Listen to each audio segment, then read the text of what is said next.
Hi, welcome back to EZMotoTim. During the summer of 2021, we took an extended motorcycle road trip. In this video, I'll tell you about the challenges we had to deal with.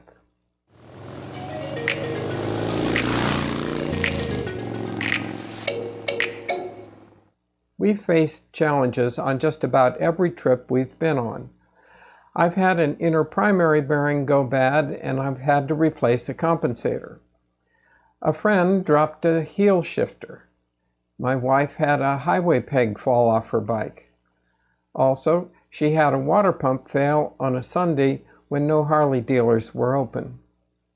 Our summer 2021 trip was no exception. The weather, flat tires, and a damaged trailer axle were challenges we had to deal with. While we prepared for riding in the rain by wearing Gore-Tex riding gear, our Sena communicators failed in the very heavy rain we encountered the first 2 days. We needed to be able to talk to each other in the heaviest rain. While I used my turn signals to indicate we needed to pull over, it would have been much better to be able to warn my wife that I couldn't see and that I was looking for a place to pull off. The Cardo communicators are waterproof, so we ordered a set and had them shipped ahead. They worked great and proved they could continue to operate during the heavy downpours we encountered on the last day of our trip. We encountered very high temperatures in Kansas and eastern Colorado. Our evaporative cooling vests and Gore-Tex gear made it possible for us to ride through 107-degree heat. Our gear also kept us comfortable as we rode along the chilly Oregon coast.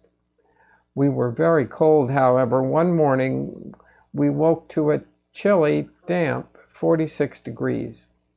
We added a propane heater to our equipment collection to help take the edge off the chill. When we returned to the land of high humidity, we found it hard to get a good night's sleep. Of course, lack of sleep increases the safety risks. We could sense that our reaction times and decision-making were impaired when we didn't have adequate sleep. We don't plan to add the weight of an air conditioner to the trailer, so in the future, we'll stay indoors on hot, humid nights. We had quite a bit of tire trouble. My bike's rear tire went flat on the third day of the trip. The TPMS unit I added detected the low pressure. We pulled into a gas station to check the tire and fill it up. The station's air pump hadn't worked in years. That wasn't a problem because I carry an electric air pump. Unfortunately, the pump failed, letting more air out of the tire. I decided the best solution was to have the bike towed to a Harley dealer. I have roadside assistance from Road America, but they didn't have a record of my membership. The company was purchased around the time I renewed the coverage, and my payment didn't get recorded in either company's records. We got it sorted out later by forwarding a bank statement to the new company. Since a tow by Road America wasn't an option, I called the Harley dealer, who agreed to pick up the bike the next morning. There was a motel next door to the gas station, so we stayed the night there.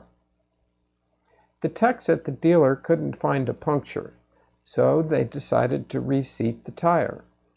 When they unscrewed the valve stem, they discovered the problem. It was a loose valve stem. Now, a loose valve stem is certainly unexpected and, fortunately, easy to fix. We did purchase another tire pump and sent the old one home. After I got back home, I had disassembled the pump and discovered the piston ring had deteriorated after 2 years of non-use. I've purchased a new pump, and I'll check each of the valve stems before leaving again. Also, I found a couple of breaks on my wife's rear tire, so we had to have that replaced. The biggest challenge was dealing with uneven wear on the trailer tires. My wife noticed the bald tires as we set up camp in Moab, Utah. The next morning, I had the tires replaced at a local tire shop. The torsion axle couldn't be repaired or adjusted, so it had to be replaced. After many phone calls, Dexter agreed to replace the axle under warranty, but they couldn't deliver one for 3 weeks. After some more phone calls, Timeout agreed to pack a new one from their inventory and ship it to an RV dealer in Gardnerville, who installed it. While Dexter reimbursed us for the installation, it took several months and a few emails to receive the check. The second set of camper tires wore quickly because I didn't know the proper inflation pressure. It's very important to know what your trailer weighs because that determines what the pressure should be. I checked the wear and adjusted the pressure several times until I found the pressure that minimized the tire wear. There were a few minor maintenance issues on the trip, like a broken trailer harness plug, but they were easy to handle. I think the takeaway is to allow extra days in your schedule to allow for breakdowns. We spent 7 days dealing with major issues and several hours fixing minor ones. Everyone faces challenges when they travel. Please leave a comment and let us know what troubles you run into and how much time you allow in your schedule to accommodate maintenance issues. Look for other videos in this series on our summer 2021 travels. In the meantime, I'd like to thank everyone who has watched my videos, subscribed, left a comment, and supported the channel. If you want to support this channel, let the commercials play through, visit the Amazon pages on my website, or buy me a tank of gas for our current trip or a cup of coffee on buymeacoffee.com. Again, thank you for watching. I appreciate all your support and all the positive comments.